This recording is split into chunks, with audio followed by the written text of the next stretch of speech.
If you haven't heard or watched Demon Slayer Kimetsu no Yaiba, you've been living under a rock all the way at the bottom of the sea, and I too must admit that I once was living under this rock. Until I watched the show when Tanjiro woke my bitch ass up from sleeping. It's no doubt that this show is hard to miss with its growing adoring fan base and it trending worldwide on social media. On May 1st, 2019, it was announced that the Demon Slayer manga sold over 6 million copies in print and digital publications. Just 4 months later in September, it was then announced that the series then surpassed those figures with 10 million copies now sold. So yeah, Demon Slayer getting that bag.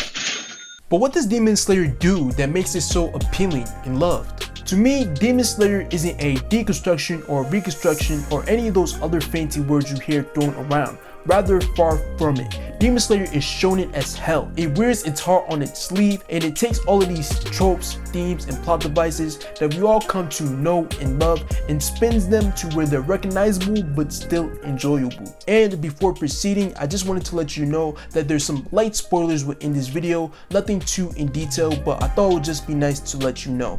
So let's get to it. Demon Slayer follows the story of a boy named Tanjiro Kamado, a boy coming from a family of 1, 2, 3, too many goddamn siblings. These guys are just popping out the woodworks. Damn. After coming home from selling charcoal in a nearby town, Tanjiro is greeted by the gruesome sight of seeing his family massacred, with the sole survivor being his sister Nezuko, who is now transformed into a man-eating demon.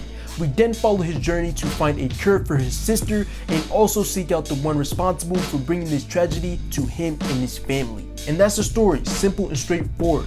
It's accessible and appealing to people who are new to shonen or even anime in general, while also doing some things that allow people who have watched loads of other shonen anime to watch and enjoy it. I'll be expanding on this more throughout the video, but if you think the anime is lacking in the story department, the presentation will definitely be able to hold you over. But just to clarify, I think Demon Slayer does some great stuff rather than just look pretty, and again, as the video goes on, I'll go more into detail about that. So let's talk about the presentation. Saying the animation of Demon Slayer is A1, top tier, amazing quality is like someone saying Kim Kardashian got them cheeks on her.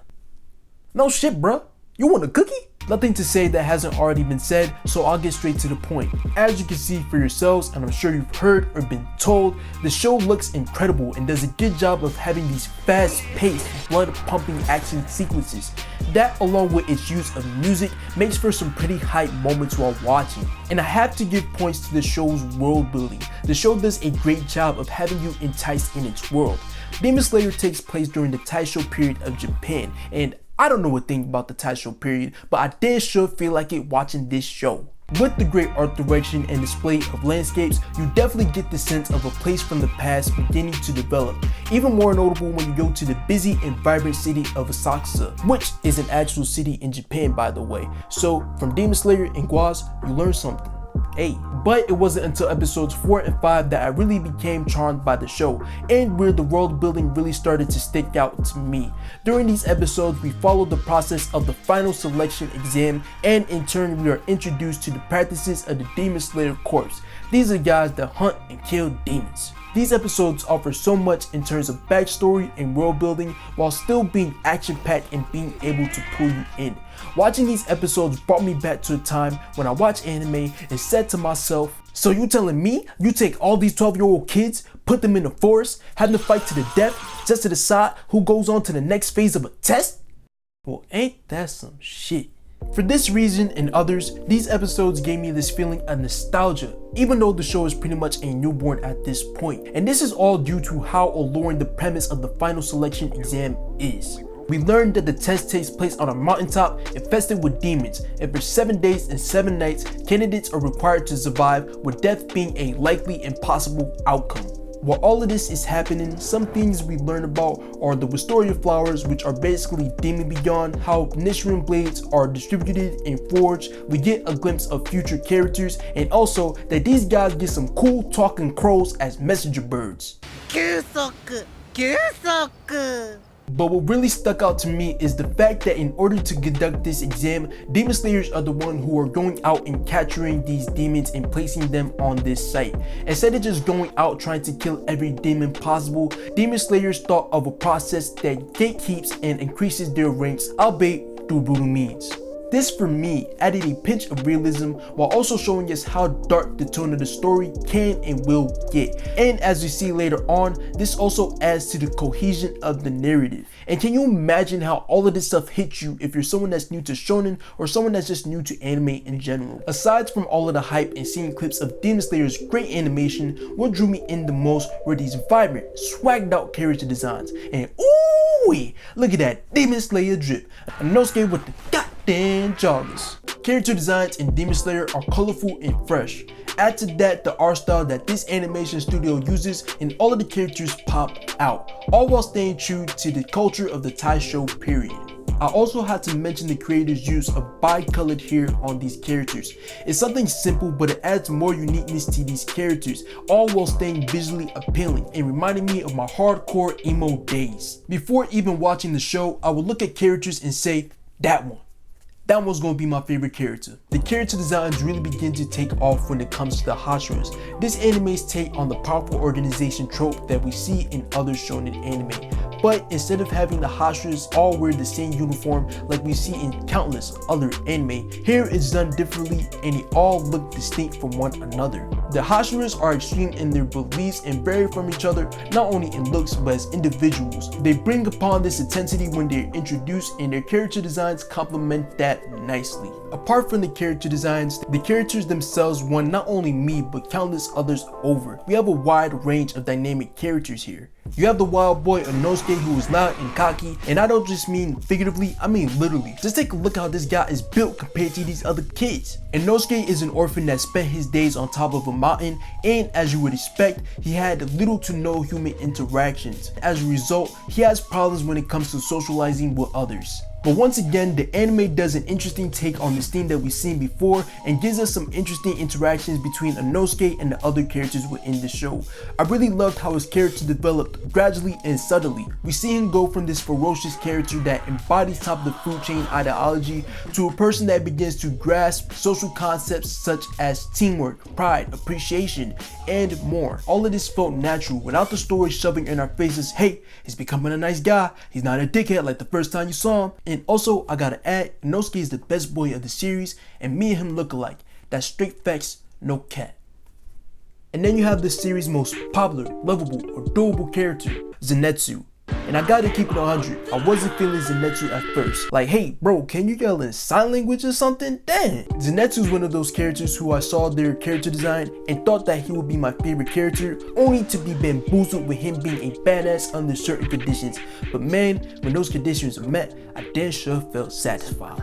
The anime could have toned it down to make him easier to digest for those like myself. Nonetheless, he's still a loved character, seeing as during the manga's first popularity poll, Zenitsu ranked second, only falling behind Tanjiro. Yes, Zenitsu is blaring, he's a bit of a scaredy cat, but there's just something about him that makes him so endearing. He adds to the tone of the comedy in the show, and like I said before, at first I didn't really like him, but near the end of the arc he's introduced in, I really began to like him more as a character. With the anime showing us that although he's a scaredy cat, he's not someone to fall back when everything depends on him. And with hearing his backstory, I can say that he's one of the more relatable characters in the show. I can see people dealing with stuff like anxiety or something similar really loving this character. With the way he's portrayed in these early stages, there's a whole lot of trajectory for his character, and I can see him having some amazing character development as the story goes on, becoming even more well received than he currently is. Before you even watch this show, I'm sure you got an idea of who Nezuko is, one of the most loved aspects of this show, who has an entire meme surrounding her. I'm happy about the show's approach to Nezuko. Nezuko isn't some damsel in distress, and the show lets you know that she is far from helpless and that she can handle herself, with her saving our main character's ass a couple of times. What else can I say? Nezuko is cute and adorable and can even make the most toughest of men come to that same realization. Then you have the Hashiras, who are all dynamic, and I can see people having their own personal favorite from these batch of characters. I'm not going to go too in depth about them right now because I talk about them later on in the video. But FYI, just so you know, Shinosugawa is my favorite out of them, and he ain't do a damn thing wrong. Before I talk about Tanjiro though, I want to talk about the tone of the show. At times the show can be dark, but I think what really catches people's attention is the show's use of comedy. At first the comedy felt off-putting to me, but I feel at the end of the Drumhouse arc that the comedy really began coming into its own. The comedy really comes into play with the slower aspects of the show. When you aren't seeing demons' heads getting really rocked off their shoulders, you get some nice entertaining interactions between our characters. Some of my favorite moments come from these parts. The comedy really takes the show after the season reaches its climax. The show undeniably slows down, but it's still enjoyable to watch because of these interactions and in part because of the comedy, which is now better timed and just has great chemistry with the slower sections of the show. Now let's talk about Tanjiro. First approaching this show, I thought Tanjiro wasn't anything brand new compared to his shonen counterparts. Yes, he's smart, nice, and strong, but all of that stuff is really nothing new when it comes to shonen protagonists in this genre. It wasn't until episode 7 where he attempts to give a victim of a demon's assault a good old pet talk before I began to see him differently. During this exchange, this ungrateful bastard lashes out at Tanjiro just because he's younger, inferring that makes him less knowledgeable about dealing with pain or trauma. I was expecting Tanjiro to give him the whole, I came back from work, saw my whole family get dropped, trained on the mountain for 2 years straight, dodging flying tomahawks, saw people right in front of me getting eaten like kids' cuisine on a mystery meat Monday. Don't be asking me no what do I know? Instead, Tanjiro doesn't respond at first. He gives this guy a look full of despair that not only notifies him, but reminds us watching just what it is Tanjiro has been through.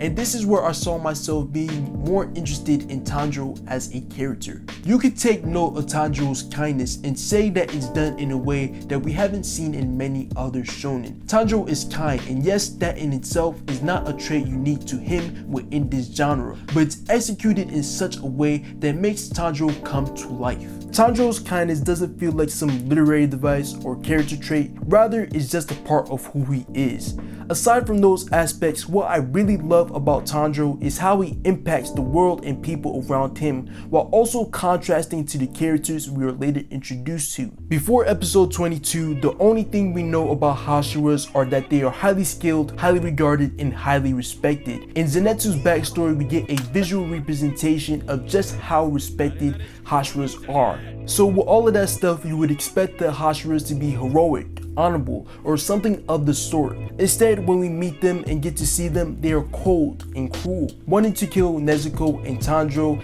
just because they see Tanjiro and Nezuko coexisting as treason. They hate demons so much that they can't even come into terms with the idea of keeping one alive and free. Compare this to Tanjiro that we've been following throughout the show, who gives demons farewell prayers and peaceful send-offs, and you get this great contrast that has you more intrigued about this world and its characters. Episode 22 is one of, if not the most dialogue heavy episodes in this show, but the contrast that we are shown amongst other things evokes emotion, interest, and questioning from us the audience. How will Tanjiro and Nezuko come out of this situation? How will Nezuko react to the trap that is placed in front of her? And how did the Hashiras become like this? Those are questions that you, just like me, probably asked while watching these turn of events. Building on that, we get more great moments between Tanjiro and other characters as this season comes to a close. At the end of this season, we get this beautiful moment between Tanjiro and Kanao that just leaves me wild over his character while simultaneously building up another's,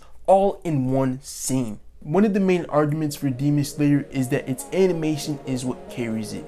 And before looking deeper into this series, I thought similarly to that claim. As Demon Slayer progressed, there were more elements added that allowed it to break away from this claim and also strengthen its story. And even then, we have to acknowledge the fact that the show is still in its early stages, and that's made even more clear with the chaining sequences at the end of the season, and also the fact that Tanjiro was unable to kill a demon despite using his strongest attack that we've seen from him. Putting it more in perspective, the anime covers 1/3 of the ongoing manga. There's definitely more to see.